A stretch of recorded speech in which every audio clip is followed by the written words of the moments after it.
What is up, guys? Filmmakers here. And today, as you can see, we are here to review the brand new Spider-Man movie, Into the Spider-Verse. So even though the title of this movie is Into the Spider-Verse, really a majority of this movie is focused around Miles Morales, and like the first act is like an origin story for him, and then towards about the second act, that's when all the other Spider people start to come in, and they kind of take a back seat in this one, which is a little disappointing, but it was still cool for what we had of them. So basically the story is about Kingpin, who has this evil plan to get something from another dimension. I'm not going to say what, because I think that'd be a little bit of a spoiler. Yeah. But what happens is when he tries to get this, other Spider people from other dimensions come into Miles Morales' universe. So they're basically like part of his origin story, which makes this different from other Spider-Man movies, which first of all, because it's about Miles, but also because it kind of changed it a little bit, because the people from the other universes were like contributed to his origin story, which I really liked about this. But yeah, when I heard they were making an animated Spider-Man movie from Sony, I at first thought that this was gonna be just some like really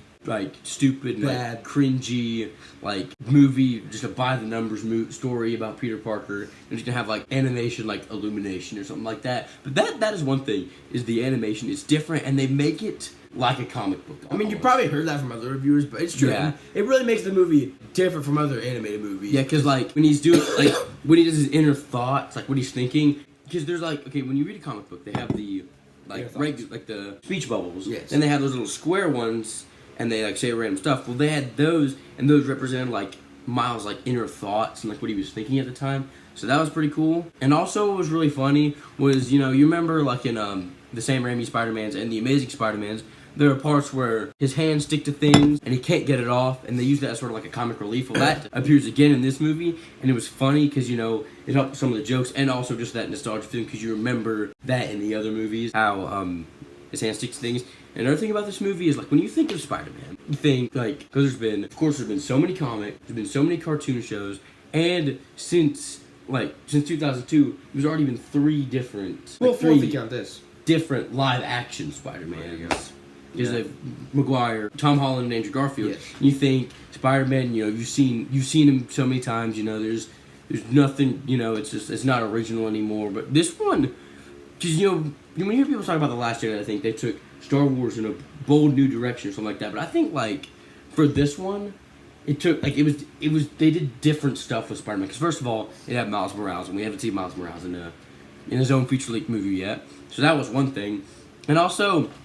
Another thing I liked about this movie is it was kind of like almost on like Deadpool levels of like self-aware, and it just knows about this kind of stuff. Like, cause there's a part, I don't know if this might be a little too spoilery, but like there's a part where like after every Spider person's introduced, they do this little thing where they show a comic book and then they like tell their origin story, but they treat it like you heard it before and like they're sick of it too. So it's kind of like the self-awareness. I mean, I'm glad it wasn't too much Deadpool. They're like straight up breaking the fourth wall, because that would be kind of weird.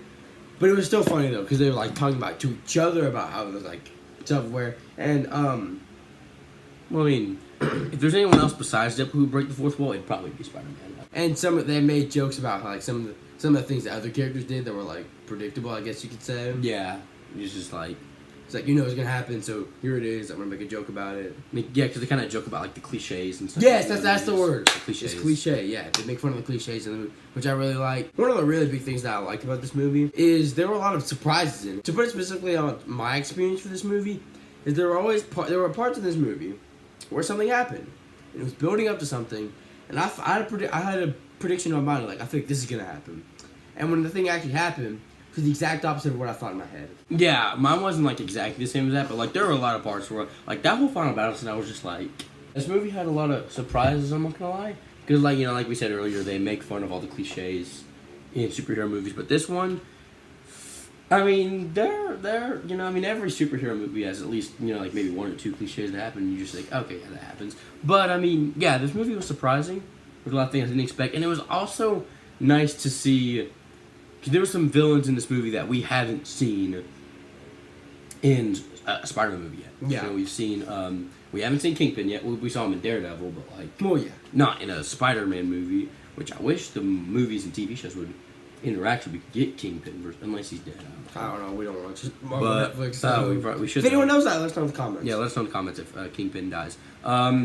I heard it was canceled though, which is kind of depressing because I tried to get hooked on it when it first came out. That but does suck. of course, that failed. And no, those are those villains like Prowler, who is Miles' uncle. It's pretty interesting things happening with him. And Scorpion is also in this movie, which is really cool. I mean, yeah, he's at the end of Homecoming, but he's probably not going to Yeah, I do forgot anything about because that. he's in the post credits or whatever. Speaking of which, the post credits, stay for the credits. It is hilarious. It is really amazing. funny. I'm not going to spoil it. And also bring tissue boxes because they do a Stanley tribute for Rip Stanley. Put that in the comments below. Rip Stanley. There's another villain in this movie. Now I'm not gonna say who it is. Some of you may already know who it is, but like there's this character that helps Kingpin, and no, you see them and you just think, oh, they're just like a minion, but then you find out who they really are, and then it's like really mind blowing. It was really cool when I saw that character. It's probably too spoilery to say who it is, so I'm not gonna say it because we like to keep it spoiler free here. Except for Infinity War, but that's a topic for another day. If you want us to do spoiler videos, tell us in the comments. If you want to see regular videos and spoiler reviews, I like to talk about that kind of stuff. But and it was nice to see those villains because we haven't really seen them in movies, and to see them interact with Spider-Man. And another interesting thing, like I remember Green Goblin is in this movie, and yeah, he's like the ultimate version because he's like the hulking monster. Yeah. And there's a part where, they're fighting each other, and Spider-Man, he's doing all, he's normal quipping and stuff, and, you see that in the movies, in the TV shows, in the comics, but it was interesting, because in that scene, Miles is watching them fight, so you, see it from a different perspective, so it was really just kind of I see what you mean. different. Yeah. Now that I think about it. Because he's watching the fight with you, so it's just interesting, because you always see the Spider-Man fight scenes, from Spider-Man's perspective, so you just, the villain's going to say some cliche line, then Spider-Man will quip, then they'll fight some more, then they'll quit again and stuff like that, which isn't bad. But yeah, Miles is watching them, he's hiding, and it's you see it from another perspective, and it's just really interesting. A lot of stuff in this is just interesting and just different. Final thoughts on this movie? What you have to say about it? I am genuinely surprised. This year's been a great year for superhero movies. Ninja War and Black Panther and this movie. What the best thing is, I'm not sure about this movie. I mean, I'm pretty sure I've heard Oscar conversations. I've heard predictions that this could be nominated for best animated movie. I don't know. Which is really cool. I like that because Marvel's gonna get some representation, but it's gonna go to some no, it'll go to it's either gonna be this or Incredibles 2, which will probably be two of the top 3 video movies in our best movies of 2018 video. Yeah, because those are really good. Incredibles 2 was that was. There's gonna be a lot of superhero movies in our review. Well, I mean, because we see a lot of superhero movies. Yeah, Incredibles 2 was really good. That was really good. We never did a review for it, but it was a really good movie. You'll see a review for it in the video. I want to say something about it, but I want to wait till the video comes out. So do I want to give this a 10? Do I really want to give this? I don't know if I can give it a 10. Oh man, I mean I could. That post credit scene will bump it up to a 10. The post credit scene, I'm telling you guys, it is hilarious. It's interesting because it's like a sequel baiting setup, but it's also like Spider-Man: Homecoming, where it's laughing in your face and kind of it builds you up. You build you up to expect one thing, and then it's something and then it just different. And it's not a bad thing. It's not a bad thing. It's hilarious. It's really good. It's really funny. Final thoughts. I think I could give this a 10. No, screw this. I'm gonna give it a 10. I can't think of anything that was really. There are probably some nitpicks that are probably bad about this movie. Yeah, really minor nitpicks. But other than that, I mean, this was.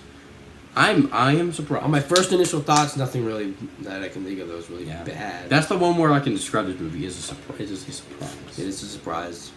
This is a surprise. If those Oscar talks are true, then yes, this is a surprise. I think a lot of people were just thinking it's not the MCU. I'll pass on that one. That's why this surprised me, because I heard it was 100% on Rotten Tomatoes. Yes, that's what surprised me. I was like, I think it's 99 now, but yeah, it when lives up to it. Before that, I was like, do I really want to see this movie? Do I really want to see it? Heard it gets 100 on Rotten Tomatoes. Like, oh crap, I do want to see this movie. Yeah, I'm glad I saw it. It's a really good 10. movie. I'll give it a 10. I guess I will give it a 10. I can't really think of anything right now that's 2 10s.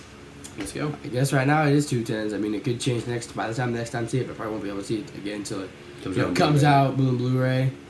But other than that, I mean, it was a really good movie. I enjoyed it. You should definitely go see it. If you're a fan, go see it. If you're a fan of Spider-Man, better go see it because I mean, it gives you something to wait for. Because I mean, it's not like it's gonna be an Avengers 4. Even if you're not a comic book nerd, I mean, there's some people I know or we know in our personal lives that are Post Malone fans. He has a song in it. So for anything else, if you just want to see that song, then Hear it. go see this movie. Or hear the song, go see this movie.